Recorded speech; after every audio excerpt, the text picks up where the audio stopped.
share on Pinterest. No one becomes a therapist in the hopes of making it rich. Nearly 20 years ago I fell into a deep depression. It had been building for a long time, but when I had what I still refer to as the breakdown, it seemed to happen all at once. I'd been given a week off from my job over the holidays. But instead of using that time to be with loved ones or embark upon holiday adventures, I shut myself into my apartment and refused to leave. Over the course of that week, I deteriorated quickly. I didn't sleep, choosing instead to stay awake for days on end watching whatever happened to be on cable. I didn't leave my couch. I didn't shower. I closed the blinds and never turned the lights on, living by the glow of that television screen instead. And the only food I ate, for 7 days straight, was wheat thins dipped in cream cheese, always kept within arm's reach on my floor. By the time my staycation was up, I couldn't return to work. I couldn't leave my house. The very idea of doing either set my heart racing and my head spinning. It was my dad who showed up on my doorstep and realized how unwell I was. He got me appointments with my family doctor and a therapist right away. Back then things were different. One call to my job and I was placed on a paid mental health leave of absence, provided with an entire month to get myself back to a healthy place. I had good insurance that covered my therapy appointments, so I was able to afford daily visits while we waited for the meds I'd been prescribed to kick in. At no point did I have to worry about how I would pay for any of it. I just had to focus on getting well. If I were to have a similar breakdown today, none of that would be true. When therapy is out of reach like everyone in this country, I've experienced the diminished access to affordable healthcare, and especially affordable mental health care, over the last 2 decades. Today, my insurance provides for a limited number of therapy visits. But it also comes with a $12,000 a year annual deductible, which means that attending therapy almost always results in my having to pay completely out of pocket anyway. Something I still do at least a few times a year, if only to check in and recalibrate my thoughts. The truth is, I'm a person who would probably always be better off with regular therapy appointments. But in my current circumstances, as a single mom running my own business, I don't always have the resources to make that happen. And unfortunately, it's often when I need therapy most that I can afford it least. A struggle I know I'm not alone in facing. We live in a society that likes to point a finger at mental illness as a scapegoat for everything from homelessness to mass shootings, but in placing that blame we somehow still fail to prioritize getting people the help they need. It's a flawed system that doesn't set up anyone for success. But it's not just those in need of mental health care who suffer at the hands of that system, it's also the therapists themselves. A therapist's point of view: no one becomes a therapist in the hopes of making it rich. Adolescent therapist John Mopper tells Healthline, "Being able to do what I do for a living is the most amazing thing on the planet," he says. The fact that on any given day, I can sit across from 6 to 8 teenagers and have 6 to 8 hour conversations, hopefully impacting someone's day in a positive way, and get paid for it? It's honestly what gets me up every morning. But it's that getting paid for it part that can sometimes put a damper on the work most therapists are trying to do.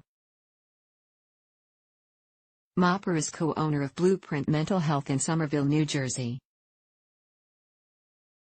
The team consists of him and his wife, Michelle Levin, as well as 5 therapists who work for them. "We are completely out of network with insurance," he explains. The therapists who don't take insurance tend to get a bad rap from some folks, but the truth is that if insurance companies would pay a fair rate, we would be more open to going in network. So what, exactly, does a fair rate look like? Analyzing the true cost of therapy, Carolyn Ball is a licensed professional counselor and owner of Elevate Counseling Plus Wellness in Hinsdale, Illinois.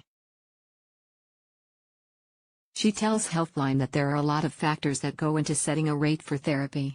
As a private practice owner, I look at my education and experience as well as the market, the cost of rent in my area, the cost of furnishing an office, the cost of advertising, continuing education, professional fees, insurance, and finally, the cost of living, she says. While therapy sessions usually run patients anywhere from $100 to $300 an hour, all of the above-mentioned costs come out of that fee. And therapists have their own families to take care of, their own bills to pay.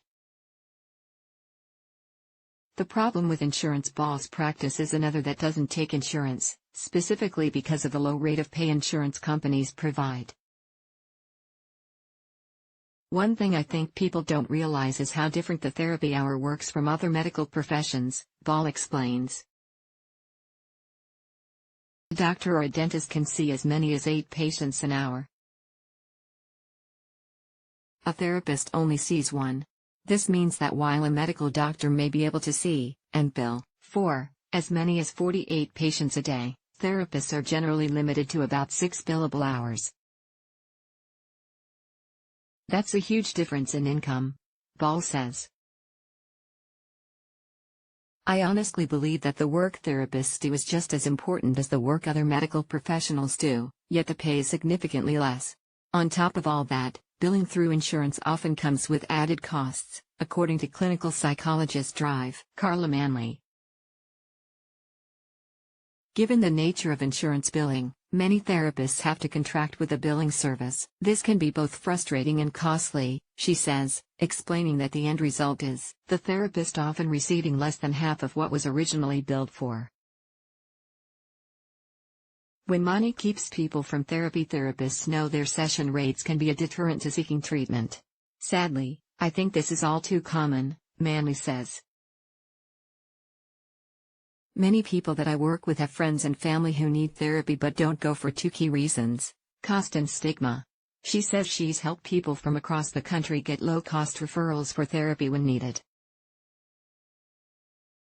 I just did this for someone in Florida, she explains. And the low-cost services were between $60 and $75 per session, which is a great deal of money for most people. No one is disputing that counselors need to make a living, and each of the practicing professionals Healthline spoke to has set their rates with that need in mind. But they're all still individuals who entered a helping profession because they want to help people. So, when they're faced with clients, or potential clients, who truly need help but can't afford it, they find themselves looking for ways to help. This is a hard one for me, Ball explains. Going to therapy can positively change the course of someone's life.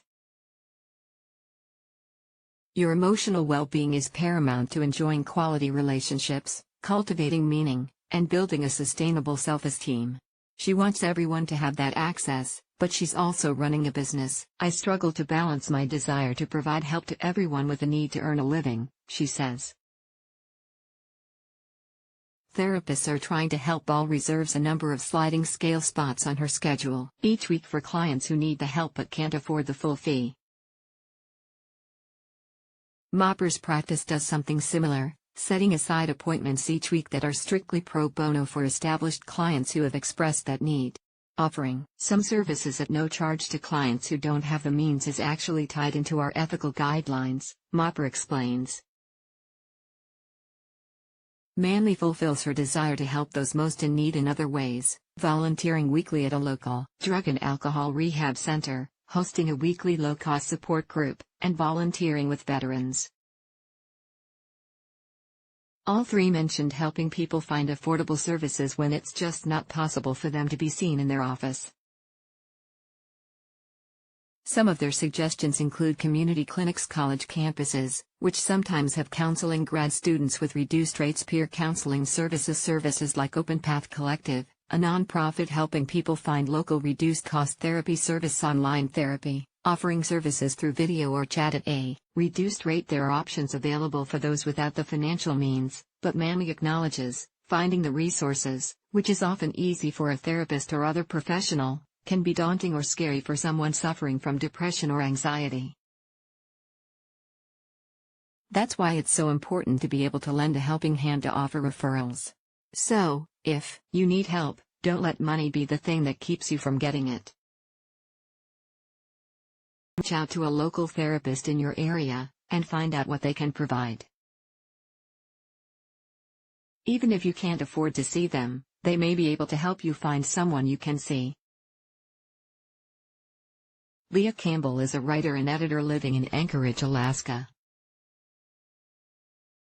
She's a single mother by choice after a serendipitous series of events led to the adoption of her daughter. Leah is also the author of the book Single and Fertile Female and has written extensively on the topics of infertility, adoption, and parenting.